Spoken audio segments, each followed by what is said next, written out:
Are you looking for a super easy, super cheap demon warlock build? Easy. Goats. Let's get into it. So this build centers around two main abilities. The most, your damage dealer that you're going to do is summon Goatman. Summon the goats, let them do damage, and you collect loot. The other one being Demonic Mastery. So Demonic Mastery makes all of your demons stronger. When you hit level 10 and level 20, you can summon an additional demons. You get 2 at level 10 and you get 3 at level 20. So those are your two main skills that you're going to put into for this one. So the Summon Goatman ability has some kind of hidden talents in there that don't show up even when you add points to it. So as you add points, obviously your Goatman's going to get stronger. It's going to do more damage. It's going to have more health. It's going to have more defense. That does show up in the tooltip as you add points to it. But there are some kind of like hidden abilities that show up that for some reason don't show up in the tooltip. So they get a stun, which can be nice against obviously any, sort of elites and anything that's going on. They get berserk. They get a frenzy, which makes them attack faster, which makes them move faster. And then they get a cleave, which is super strong because without that cleave, they would just be single target things. Even if you have 3 goats running around, that's only 3 targets that get attacked. But with that cleave, it does give them the ability to kind of carry some AoE damage in there, even before you kind of get into some other parts of, like other demons or other parts of the build or something later. So there are those abilities, like as you add points into the Goatman, that kind of like hidden abilities that show up in there. So to start the build, first point goes into Summon Goatman. The best part about this build is that it's a level 1 skill, so you can do it from the beginning. You don't need to do some other part of your build and then change it once you hit level 30 or 24 or something. You can start this one from the beginning. So first point into the goat. Next couple of points are a little bit up to you. I would recommend you put a couple more points, maybe 1 to 3 more points into your goat before you switch to Demonic Mastery. Like I said, when you hit 10 points in Demonic Mastery, you get a second goat, but you might want a couple of points in your Summon Goatman ability to make it a little bit stronger to kind of carry you through until you get that second goat. This is a little bit dependent on the type of gear that you get early in the game. If you get a weapon or an offhand that has some points to Summon Goatman, maybe you don't need to put points into it. And on the other side, if you get items that put points into Demonic Mastery, maybe you put a couple points into Goatman and then switch back.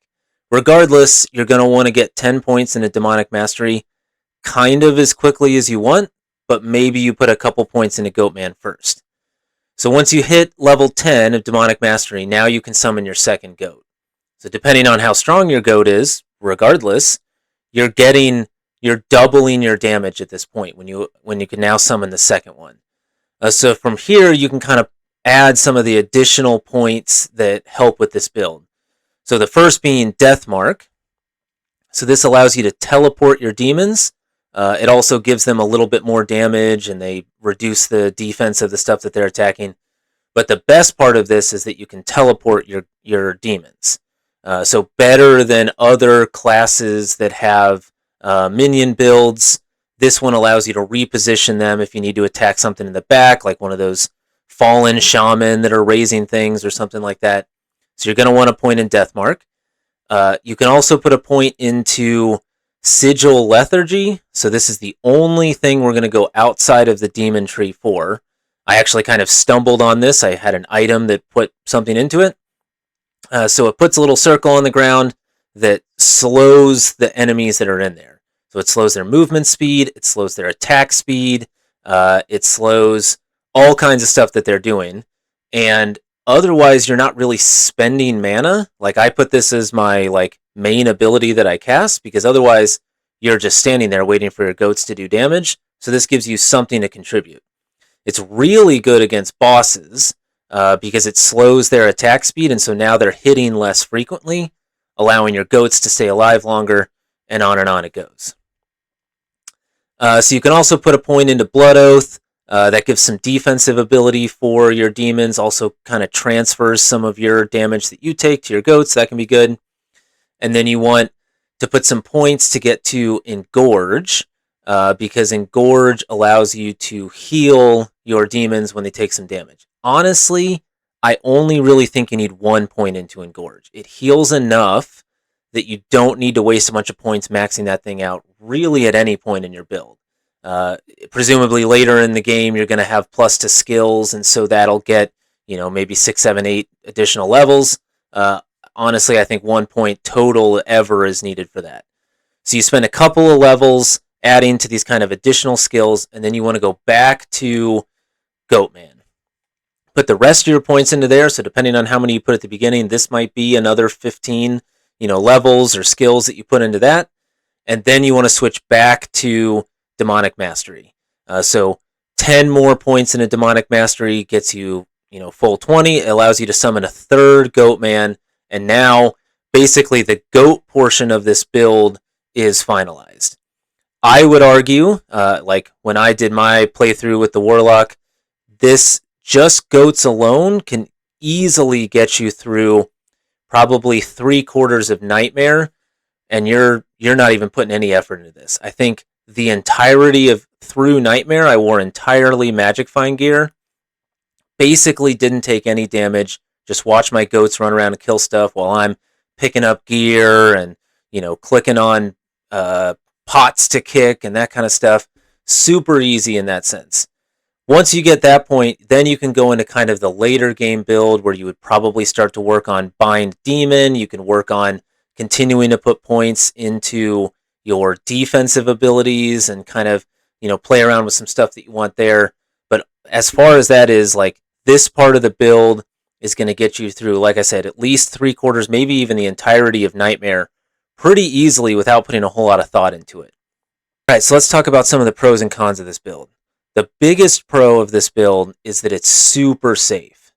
I mean, using this demon build and then the subsequent, like, kind of later game Bind Demon build, I did not die the entire time through, all the way through to Hell difficulty, even killing Bale. Super safe, and I wasn't even necessarily trying. A lot of that time, like I said, I wore pure Magic Find gear. It's just super safe because your demons are doing all of the damage and subsequently taking all of the damage. So if you're looking for a good, like, hardcore Warlock build, this could be an option for you. Or just something that's easy and simple and safe, and you don't have to worry about stacking a bunch of resistance or dodging things because you're not taking damage in this one. Another pro of this is that it's super simple. I mean, it's quite literally what I described. 2 abilities that you focus on, a couple things to support that, your Summon Goatman and Demonic Mastery, and that's it. You just watch your demons run around and do damage while you get to do all the other stuff. Another pro is it's super cheap. A lot of builds, like some of the echoing, weapons going around and that kind of stuff, like some of those builds might require specific items to really make this shine. This build does not require that. You just need points into goats and walk around and let them kill stuff. You can obviously get gear that's helpful for this, but you can fully make it through, honestly, all the way through Hell without investing a lot into rune words, without doing a lot of farming to get one specific piece of gear, or you need to have some friend who gives you some piece of gear, or you go on Marketplace or whatever and find something. Super cheap build. And then finally, it's wildly mana efficient because you almost use no mana. Like your Sigil Lethargy is going to use a little bit of mana, depending on how often you cast that. The Teleport takes a little bit of mana, depending on how often you cast that. Again, with the Engorge, like healing for them. But that's about it, and you're not using those constantly. You might use the heal once every 2 or 3 fights. You might do the Teleport only really when you need to reposition them. And the Sigil is super cheap, so I don't think I put a single point into energy or getting gear that added to mana because you basically don't use any mana.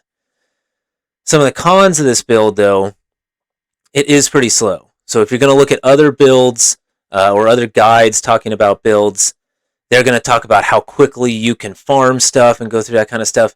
You're not necessarily going to find that with this build because you are reliant on your goats doing damage. they can move faster. The more points you put into them, the more damage they can do. But generally, you kind of have to wait for them to grind their way through enemies. So it can be kind of slow. And then the second con is it can be kind of boring. Like you basically just stand there and wait for your goats, your demons to do damage. That can get kind of boring, but you can find other, like if you're, collecting loot, or you're opening doors, or you're checking, this piece of gear that you just found or something. You don't have to worry about, oh, let's wait till the pack is dead and then I'll check this thing. You can do it while there's still enemies because your goats are off there killing stuff. Beyond that, I think you switch into sort of a late game mode where you might want to invest more into buying demon, like I was saying. Let me know in the comments if you want a video specifically talking about sort of the next half of the build, when we go into buying demon, how quickly you should switch, how you want to reallocate your points for that. Let me know if you want me to do something like that. Thanks.